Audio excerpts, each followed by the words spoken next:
CA বিরোধীর কথা, CA যেন ত্রিপুরাজ্যে চালু না হয়, আকক সানান বাগিছে এই কথাগুলো বলার জন্য আমরা দিল্লিতে গেলাম। কিন্তু এইভাবে যে 8 দিন 9 দিন আমাদের সেখানে বসিয়ে যে আচরণটা কেন্দ্রের সরকার করেছে, আপনারাই বলুন। আগামী দিন তো আমরা আন্দোলন করবই, মানে আমাদের আন্দোলনের যে গতি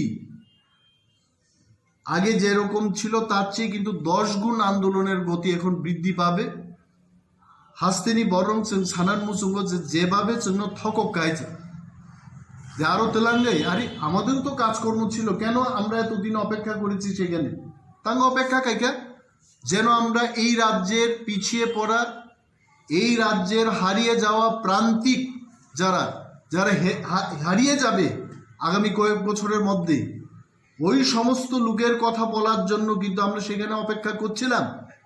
এবং তাদের সাথে প্রতারণা করেছে, এটা যে কত মারাত্মক জায়গায় যাবে আগামী দিন, পিপল উইল উইটনেস দিস। এটা কিন্তু গণতন্ত্রে এমনটা হয় না।